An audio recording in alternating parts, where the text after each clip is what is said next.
Hello दोस्तों, कैसे हैं आप लोग। हमारी आज की कहानी का नाम है गंवार। सालू माँ बनने वाली थी। 8वां महीना चल रहा था। इस वजह से अपने मायके चली आई थी। धीरे धीरे डिलीवरी का डेट नज़दीक आ गया और वह पास के ही एक प्राइवेट हॉस्पिटल में भर्ती हो गई। सालू को पुत्र रत्न की प्राप्ति हुई। घर में सब बहुत खुश हुए। घर आते ही एक छोटी सी पार्टी रखी गई और सबको निमंत्रण दिया गया। पार्टी के अगले ही दिन सालू के पति विदित सालू को अपने घर ले जाने के लिए कहने लगे, लेकिन सालू की माँ बोली, बेटा अभी 2-4 महीने तो रुकने दो, उसके बाद फिर ले जाना। लेकिन विदित नहीं माना। वो बोला, माँ जी आखिर कब तक सालू यहाँ पर रहेगी। मैं सोच रहा हूँ कि मैं अपने मम्मी पापा को गांव से कुछ दिनों के लिए बुला लूँ। सालू वैसे तो तैयार नहीं थी जाने के लिए, लेकिन विदित के जिद के कारण उसे अपने पति के साथ जाना पड़ा। विदित एक कोरियर कंपनी में मैनेजर था और वह उदयपुर में पोस्टेड था। उसका ससुराल लखनऊ में था, तो वह लखनऊ से सीधे उदयपुर चला गया और अपने माँ पापा को भी बोल दिया कि सालू को लेकर मैं सीधे उदयपुर आ रहा हूँ, आप लोग भी आ जाओ, क्योंकि अभी सालू की देखभाल के लिए कोई तो घर में चाहिए। विदित के उदयपुर पहुंचते ही अगले दिन उसके माँ बाप उदयपुर आ गए थे। वैसे तो सालू की नॉर्मल डिलीवरी हुई थी, लेकिन वह अपने सास ससुर के आते ही घर का कोई भी काम नहीं करती थी। सारा काम अपनी सास निर्मला जी पर छोड़ दिया था। घर का पोछा लगाने से लेकर खाना बनाने तक दिन भर सारा काम निर्मला जी करती थीं। लेकिन निर्मला जी को इस बात को लेकर बिल्कुल भी तकलीफ नहीं थी कि मैं दिन भर काम करती हूँ, क्योंकि वह तो अपना घर समझकर करती थीं। उन्हें जरा भी एहसास नहीं था कि उन्हें सालू जानबूझकर काम में लगाए रहती है और अपना दिन भर टीवी देखती रहती है और हमेशा शरीर में दर्द का बहाना बनाकर आराम करते रहती थी। और तो और अब विदित भी बाहर का भी कोई काम नहीं करता था। बाहर से सब्जी लाना हो या बाहर का कोई भी काम हो, सारा कुछ उसने अपने बाबूजी पर छोड़ दिया था। लेकिन विदित के पिताजी भी बिल्कुल इस बात पर नाराज नहीं होते थे कि मुझे यह सब करना पड़ता है, क्योंकि वह तो यह समझते थे कि आखिर यह तो है हमारा ही घर, तो बेटा दिन भर ऑफिस रहता है, थक जाता है, चलो मैं ही कर देता हूँ तो क्या हो जाता है, आखिर मैं दिन भर बैठा बैठा करूँगा क्या, इसी बहाने टहल लिया करूँगा। धीरे धीरे विदित का बेटा 6 महीने का हो गया, लेकिन सालू अब भी घर का कोई भी काम नहीं करती थी। विदित की माँ चाहे बीमार भी पड़ती थी, तब भी उनको घर का सारा काम करना पड़ता था और बदले में 10 फरमाइश और भी कर देती थी। मम्मी आज शाही पनीर खाने का मन कर रहा है, आप बहुत अच्छा बनाती हैं, क्या आज अब बना देंगी। बेचारी विदित की माँ थोड़ा सा भी आलस नहीं करती थी बनाने में और बनाकर परोस देती थी, क्योंकि उन्हें जरा सा भी एहसास नहीं था कि बहू मुझसे जानबूझकर काम करवाती है। एक दिन की बात है, छुट्टी का दिन था। उस दिन विदित भी घर पर ही था। सब एक साथ ही बैठे हुए थे। माँ किचन से आईं और सोफे पर बैठ गईं और विदित का बेटा वहीं पर खेल रहा था तो उसको गोद में उठा लिया। उसके बाद तो जो ड्रामा हुआ ऐसा होगा, विदित की माँ को उम्मीद भी नहीं थी। विदित गुस्सा हो गया और अपनी माँ को डांटने लगा। माँ अपने बिना हाथ धोए मुन्ने को कैसे छू लिया, आपको पता है इससे इन्फेक्शन हो जाता है। और हाँ, आप जब भी मुन्ने को छुएं तो हाथ धोकर ही छुएं। उसके बाद तो धीरे धीरे विदित का व्यवहार ही बिल्कुल बदल सा गया। माँ आप जोर से मत बोला करो, कुछ जग जाएगा। माँ आप कुछ से इंग्लिश में बात करो, नहीं तो कुछ गांव की भाषा सीख कर गंवार बन जाएगा।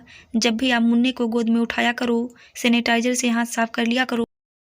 एक दिन शाम को जब विदित की माँ ने सबको खाना परोसा तो विदित ने खाना ले जाकर किचन में रख दिया। उसने बोला, अब आपको खाना बनाने में बिल्कुल ही मन नहीं लगता है। अगर आपको अच्छा नहीं लगता है खाना बनाना तो छोड़ दो, सालू बना लिया करेगी।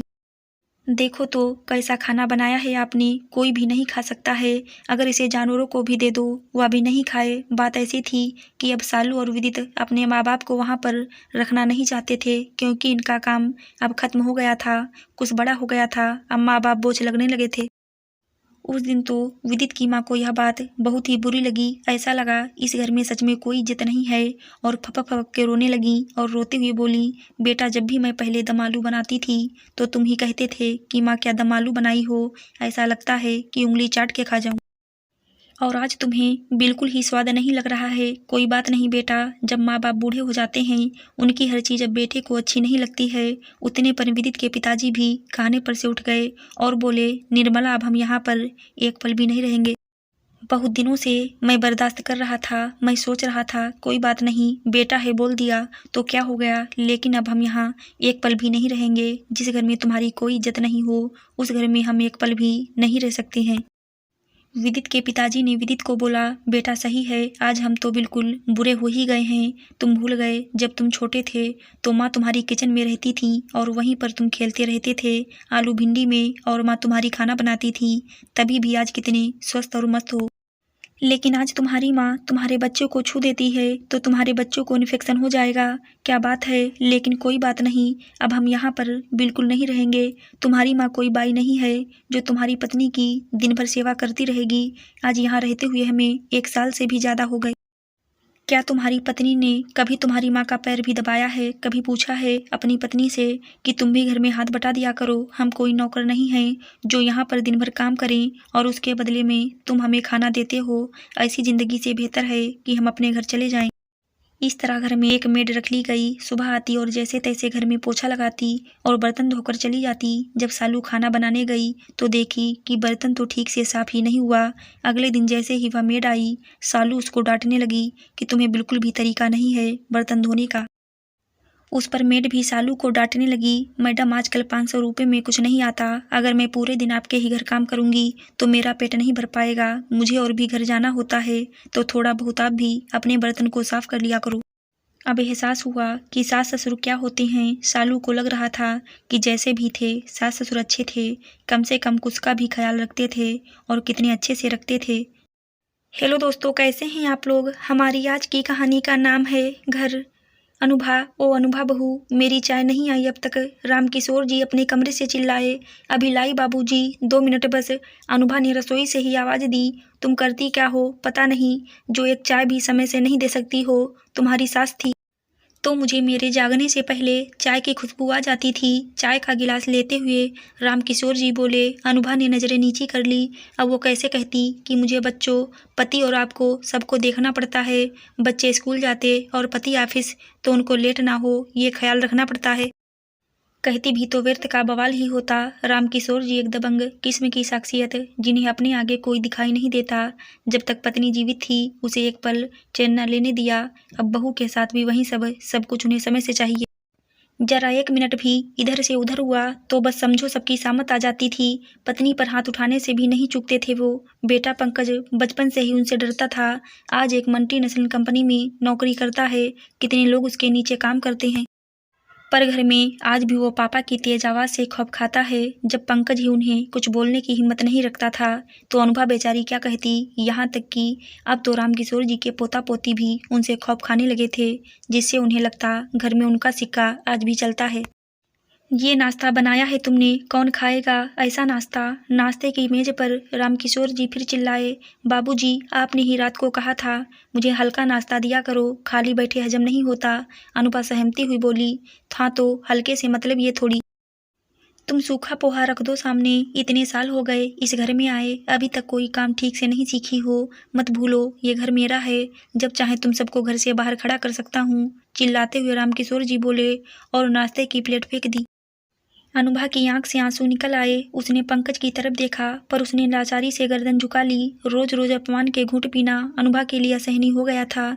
जब तक सास थी तो वो उसे बचा लेती थी, पर अब 1 साल से वो नहीं, तो सारा गुस्सा रामकिशोर जी का अनुभा पर ही निकलता है। उन्हें अपने घर का बहुत गुमान है, जबकि मामूली सी प्राइवेट नौकरी में होने के कारण उनकी पेंशन नहीं आती, तो घर का खर्च पंकज ही करता है। सुनो, अब मुझसे बाबूजी का गुस्सा नहीं झेला जाता। माना पिता हैं हमारे, मैं इज्जत करती हूँ उनकी, उनके काम करने में भी मुझे हर्ज नहीं, पर यह तानाशाह रवैया अब बर्दाश्त के बाहर है मेरी। एक दिन अनुभा पंकज से बोली, अनुभा, इस उम्र में पिता को अकेले बेसहारा छोड़ भी तो नहीं सकते हम, और उनसे बदलने की उम्मीद करना बेकार है, इसलिए हमें ही सब सहन करना होगा। पंकज बेचारगी से बोला, पर कब तक पंकज? अनुभा ने पूछा। नहीं जानता अनुभा, अभी सो जाओ प्लीज, फिर सुबह लेट हुआ उठने में तो बेवजह बवाल होगा। ये बोल पंकज लेट गया। ये क्या बहू, तुमने मेरी सफ़ेद कमीज नहीं धोई? सुबह नहाने के बाद रामकिशोर जी चिल्लाए। वो बाबूजी, मशीन खराब हो गई थी, कल ही ठीक हुई है, आज धो दूंगी। अनुभा बोली, मशीन खराब हो गई थी तो हाथ तो थे, या वो भी टूट गए? पहले कौन सा मशीन हुआ करती थी, तब भी कपड़े धुलते थे ना, पर आजकल की बहुओं से तो कोई काम नहीं होता हाथ से, सारा दिन बस आराम करवा लो। रामकिशोर जी दहाड़े, बाबूजी, सारा दिन काम ही करती हूँ, एक पर खड़ी रहती आपकी सेवा में, फिर भी सिर्फ सुनने को ही मिलता है। आप दूसरी कमीज भी तो पहन सकते हैं आज। अनुभा जाने आज कैसे बोल उठी, पर अनुभा के इतना बोलते ही पंकज और बच्चे भी खौफ में आ गए। मुझसे जुबान लड़ाती है, जानती नहीं जिस घर में तुम रह रहे हो वो मेरा है, ये बोल रामकिशोर जी अनुभा पर हाथ उठाने को हुए। बस पिताजी, बहुत हुआ। अब तक आपकी इज्जत के कारण चुप था, पर अब हद हो गई। वो बेचारी सारा दिन बाबूजी बाबूजी करके आपका हर काम करती है, और बदले में उसे क्या मिलता है? माँ को मैंने सारी उम्र घुटते देखा है, आपसे पिटने के बाद रोते देखा है, पर मैं अनुभा के साथ ये नहीं होने दूंगा।